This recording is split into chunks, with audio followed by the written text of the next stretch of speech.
Bonjour, bienvenue à la recherche du document régional méconnu saison 2. On était en vacances et c'est une personne qui habite à Besançon, fan d'Égypte, qui nous a fait une proposition exceptionnelle. Allons la chercher. Bien, bonjour. Bonjour. Entrez, je vous en prie. Merci. Le voyage s'est bien passé? Oui, merci. Asseyez-vous. Alors pouvez-vous vous présenter et nous dire à quel document vous allez nous apporter et où vous l'avez trouvé, s'il vous plaît? Je m'appelle Tom, je suis élève au Collège des Thermes. J'ai trouvé cette momie et ces sarcophages au musée des Beaux-Arts et je me pose plein de questions dessus. C'est vrai que ce musée, en plein cœur de Besançon, n'a pas que des tableaux de peinture, mais possède une belle sélection égyptienne. On m'envoie le document. Waouh! Alors là, moi qui est fan d'Égypte, je suis fasciné devant ça, c'est incroyable. Et qu'en pensez-vous? Moi aussi, je me pose plusieurs questions dessus, donc qui elle était, comment on la conserve, qu'est-ce qu'elle fait là, puis où c'est qu'elle vivait. Suspense, mystère, énigme en tout genre. Voilà une émission qui commence bien. Je vous raccompagne et j'accueille mes 3 spécialistes du jour, si ça vous va.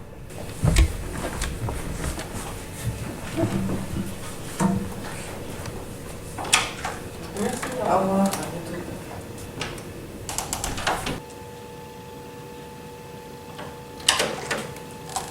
Il est temps d'accueillir notre spécialiste, je vais le rejoindre.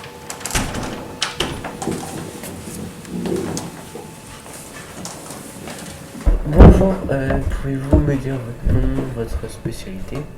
Bonjour, moi je m'appelle Lisa, je suis spécialiste des momies de Besançon. Bonjour, moi je m'appelle Elorina, je suis spécialiste en technique de momification. Et bonjour, moi je m'appelle Tiliane, je suis spécialiste sur les nouvelles technologies. Ok. Spécialiste numéro 1, sait-on d'où vient cette momie, la période où a vécu cette personne et qu'est-ce qu'elle faisait? C'est une ancienne momie qui vient d'Égypte et grâce aux écritures sur le sarcophage, on sait qu'elle était prête dans la région de Thèbes en moins 1000 ans. Très bien. Pouvez-vous restituer cette date par rapport à l'ensemble de la civilisation égyptienne? Elle a été unifiée depuis 2000 ans. Les pyramides ont été construites depuis 1500 ans et peu après, le temple de Karnak est arrivé. Très bien, merci beaucoup. La momification n'était donc pas réservée aux pharaons, mais cette personne était sans doute très influente. Que pouvez-vous nous dire de plus sur son rôle? Les prêtres étaient moins puissants que les pharaons, mais par contre, ils étaient plus puissants que les soldats et les scribes.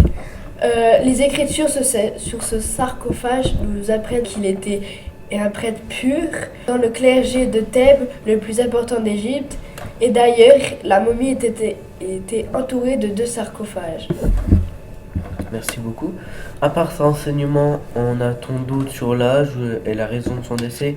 Par exemple, où de quoi elle se nourrissait?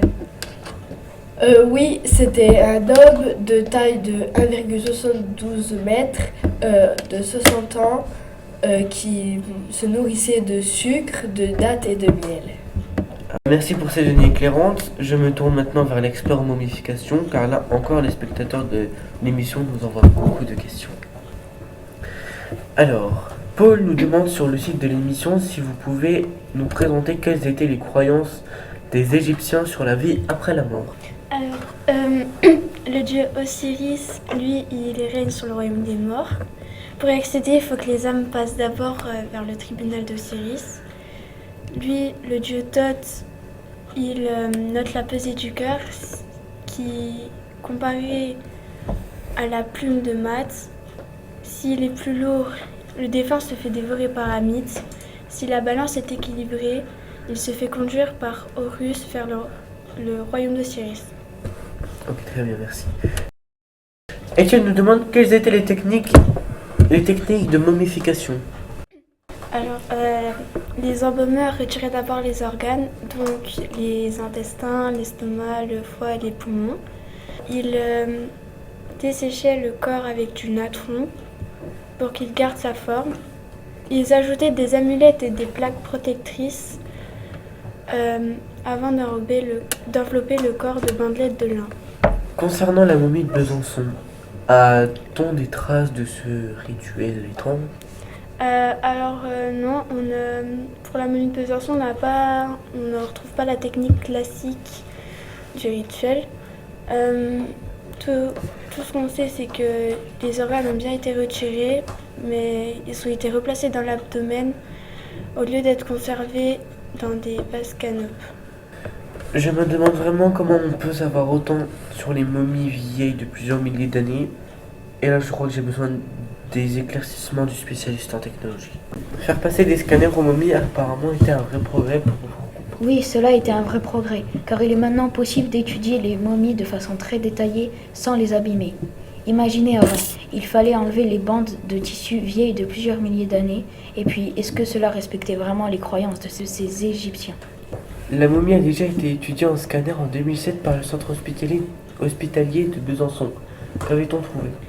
Nous avons trouvé plusieurs amulettes, probablement en cire, à l'intérieur des bandes de tissu vieilles de plusieurs milliers d'années, des colliers avec 4 amulettes, ainsi qu'un scarabée. Ces amulettes représentent les 4 fils d'Horus. Or, celui-ci est un dieu puissant, chargé de protéger les pharaons, ainsi qu'un scarabée sculpté avec des hiéroglyphes qui était chargé de guider les âmes de la momie vers l'éternité. Et ça a permis aussi de confirmer son âge, sa taille et son sexe. Merci, alors maintenant cette momie a révélé tous ses secrets. Pas tout à fait. Il y a quand même fallu une deuxième sortie à Lyon en 2024 dans un camion spécialisé dans le transport et le respect des restes humains. Car depuis 2007, le progrès des scanners a augmenté. Et on peut désormais lire les hiéroglyphes sur les amulettes et sur les scarabées. Passionnant, vraiment. Et on a trouvé d'autres choses, je parie. Oui, nous avons trouvé plusieurs signes de santé lors de son décès, comme des fractures vertébrales et de l'arthrose un peu partout. Dernière question, comment cette momie s'est-elle retrouvée à Besançon? Au XIXe siècle, il était courant que certaines personnes achètent des momies et les découvrent en public. Celle-ci appartenait à un peintre qui est décédé à Besançon. Elle a été rénovée par la ville et les héritiers n'ont pas voulu payer la facture et l'ont laissée au musée de la ville. Il est temps de conclure cette émission, on me fait signe en régie. Merci pour tous ces éclaircissements. Je crois qu'il n'y a pas de débat possible. Nous allons remettre son diplôme du meilleur document régional à notre invité. Oui, Êtes-vous d'accord? Oui, je confirme. Ouais. Oui, moi aussi.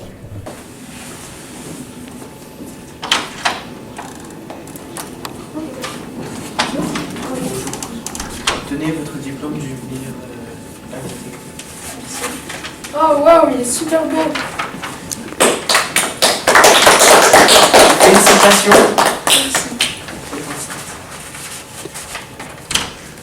Merci. Au revoir. Pas de rien. Au revoir. Passons au petit jeu du jour. La question du jour est la suivante. Ludic qui s'occupe de la pesée du cœur des morts est réponse 1 Anubis, réponse 2 Tot. Vous pouvez envoyer votre réponse au 07 94 32 18 00 et vous recevrez toute notre considération. Quant à vous, chers spectateurs, je vous donne rendez-vous pour la prochaine émission. Alors voici le défi de la semaine, trouver un document régional sur la Gaule du temps, c'est romain, et oui ça se complique, suspense. Une fois le document trouvé, appelez-nous au numéro ci-dessous et vous serez peut-être sélectionné. D'ici là, portez-vous bien.